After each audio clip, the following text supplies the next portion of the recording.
the different season. In Nigeria, we just have summer alone. And then coming to Canada, I was like, okay, since they say Canada is cold, the summer should not be that bad. Summer came. It's even more worse.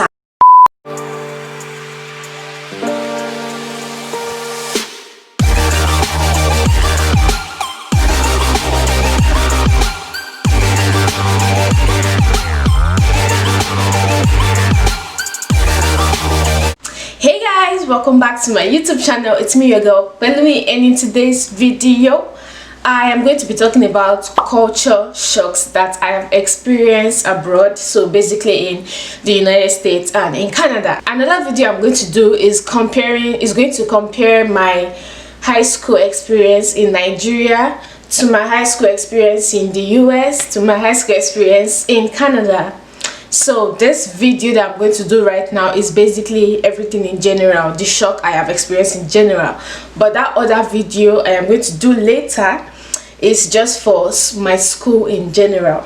Stay tuned, like, comment, subscribe, and share. And let's get right into the video. So I have the list on my notes. So I'm just going to be picking out points and like explaining them. So the first one is electricity. Yes, electricity. In Nigeria, we don't have constant electricity. Like, it's not stable. They take it off when they feel like. Yes.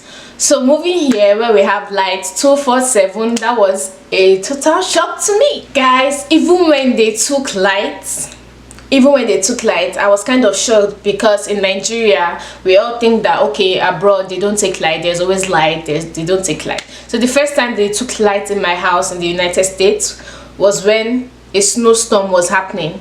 Yes, we were preparing to have snow. So yes, they took light and we didn't have light for a day plus. That was so weird, and it just reminded me of Nigeria, you know. And another time they took light was in my school in Canada. Like, the lights just went off and everybody was panicking. Oh my gosh, there's no light, there's no Wi-Fi, there's no this, there's no that.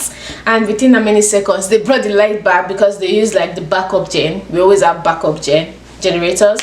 So yes, within a many seconds they brought the light back. But in Nigeria, if there's no light, there's no light. Because here they always want to make sure that you are not inconvenienced. Like, they always want to fix it right away. Like, they don't want you to be without electricity. But in Nigeria, if there's no light, you are basically on your own. When they want to bring it, that's when they will bring it. So in Nigeria, you don't know what to expect. Sometimes you never have light for like how many days, weeks if you will not have light. But here they always want to make sure that everything is fixed right away, you don't have any problems. On to the next one. Okay, another one that came as a shock to me is public display of affection by couples.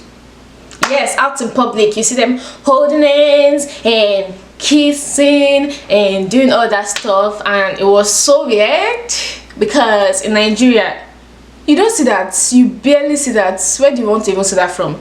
So here that people are doing it openly in your front, they don't mind. I was like, okay, that was so weird. But yeah, I've gotten used to it because it's everywhere. You can't stop them. That's what they do. They don't mind, they don't care about what you think. So yes, that's what they do. Oh yes, another one is pets. You know, when they have pets, sometimes you ask them that, okay, how many children do you have, or do you have a child? And they're like, yes, oh my gosh, his name is Bobby, he's a good boy, he's this and that. And they're like, can I see a picture please? And guess what, it is a dog they show you. They show you a dog. They talk about their pet like it is their child, and you'll be thinking it's actually a child. But when they show you a picture, oh my gosh, this is Bobby, and you see a dog, he's so cute, he's a naughty boy, he always does. I'm like, is it a dog you're talking about like this? But I've gotten used to that also, because that is what most of them do. They'll be like, okay, yes, I have a child, show me the child, it is a pet. So yes, don't be surprised. So guys, I'm sure a lot of you are wondering why I'm not stating the country I'm talking about specifically, like Canada or US. I am not stating that specifically because the points I'm listing apply to both of them. But if the point I raise does not apply to one country but applies to the other one, I will say, okay, in Canada. Yes, I will say that. On to the next point.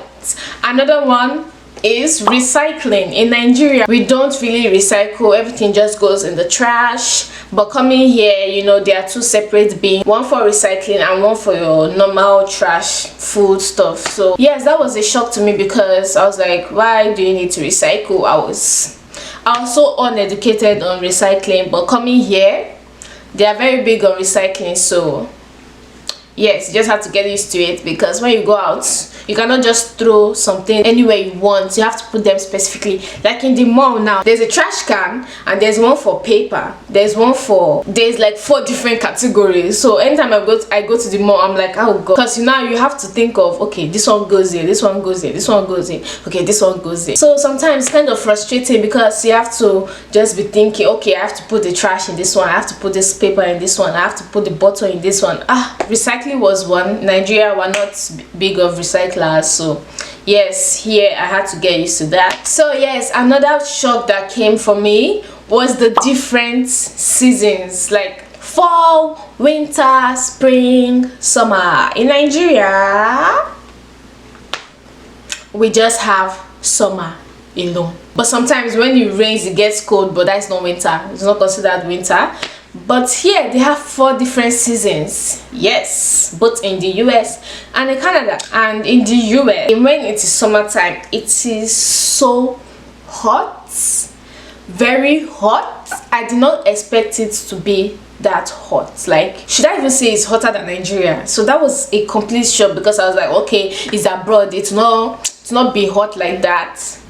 And when summer came, I was shocked. I was sweating. It was bad. When I tell you that the summer is bad, like, it was bad.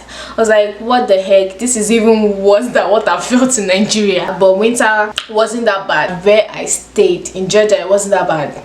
It did not really snow like that, but it was cold, but not cold. And then coming to Canada, I was like, okay, since they say Canada is cold, the summer should not be that bad. Summer came. It's even more worse. It is bad. Like, when I tell you it is bad, it is bad. It is so hot. You literally be sweating. No wonder people run around with no shirt on. Like, they go out with no shirt because it is so hot, so hot. And I did not expect that. That was a shock to me. Oh gosh, I've not even gotten used to that summer because it is too hot for me. I don't like the summer in this place. And then the winter is now over worse.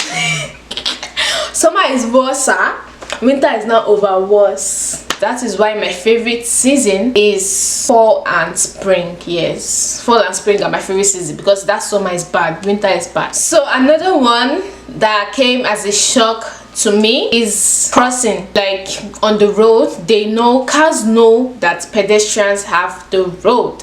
In Nigeria, see, they don't even care. They do not care. Let's say you're walking in Nigeria, right? Cars don't really stop for you. They just want to go on their own business, like go on with their business. They don't really care about you. Here, they respect you. When they see you at like a crosswalk, they stop for you because they know that you're about to pass. But in Nigeria, you will be standing at that crosswalk, nobody will want to stop for you. They just want to go on with their own business. But here, they just value you because they know that nothing must happen to you, because if anything happens to you, it is the driver's fault. I feel so honored, like, you know, okay, they are waiting for me. Oh my gosh. Another one that came as a shock is the spelling of words. In Nigeria, we use the British spelling stuff. Like, let's say you want to write, oh, do me a favor. The favor in Nigeria is spelled F-A-V-O-U-R. US and Canada, yeah, they have the same type of spelling. For honor, in Nigeria it is spelled H-O-N-O-U-R. But over here abroad is like H-O-N-O-R. So when I first moved to the United States, I was using the British stuff. And then I always wondered why it is different. Every time I saw my friend's notes, I'm like, oh my gosh, this girl is spelling everything wrong. Not knowing that it is me that is actually doing the wrong thing, because they don't use the British in US and in Canada. So yeah, it took me a while to get used to changing my spelling. So another thing that came as a shock to me is the date arrangement. In Nigeria, we arrange it day, month, year, but in the US it was month, day, year. So yes, it took me a while also to get used to how they arrange their own date. Another point I am going to make is Halloween. In Nigeria, we don't celebrate Halloween. We never used to celebrate Halloween. That was not part of our culture. Halloween is not even part of what we're concerned about. So moving abroad, they value Halloween. Like Halloween is one of the biggest. Children, adults, likewise, they are all excited about Halloween because you know they will dress up, go trick-or-treating, hang out with family, and so it was basically fun. But in Nigeria, we never had that. I never went trick-or-treating. Another one that came as a shock is the transit buses. In Nigeria, we had buses, but there's no time. Like it will not tell you the time the bus is going to come. It's any bus you see, you will enter and tell them that, oh, you're going to this place. That was in Nigeria. In the US where I stayed, we didn't really have any buses. Like in my area, the buses didn't reach my area. So yeah, I didn't really enter buses in the US. So moving to Canada, they have transit buses you can use to go to where you want, and you have maps on your phone or transit on your phone that tells you the exact time the bus is going to come. So I feel like that is really good because you already know when to prepare, like when to leave the house so that you can meet the bus. And most of the times the buses are accurate, like they come on time with what your map tells you on your phone. But sometimes during winter they are late because you know the snow and all of that stuff, so they're late for some minutes, sometimes 1 hour. Over here abroad, like in US and Canada, like they meet you for the first time and they start telling you things like private stuff. In Nigeria, you don't really tell anybody your business because you don't know what's going to happen. Like you're not sure. In Nigeria, you see someone, right? You don't just start telling them your private life and all of that stuff. But over here, you will meet someone for the first time and what they start telling you is their life business and everything. They don't mind. I was like, you just swear to me, why are you telling me all these things? Another one is saying hi. Like you meet someone for the first time, you see somebody on the road and you say hi, you wave at them and smile. In Nigeria, everybody goes on with their own business. It's only sometimes that someone will actually say okay, hi. But here they will see you, hello, hi. So it was actually weird the first time because I'm like, why are they talking to me? I don't know you. Okay guys, so I'm just going to stop this video here. Comment down your experiences, the shocks you have experienced abroad, and I would love to interact with you in the comment section. Make sure you like, comment, subscribe, and share to your family and friends. Thanks for watching, and I'll catch you guys in my next video. From me, it is see you, peace and love guys. Bye.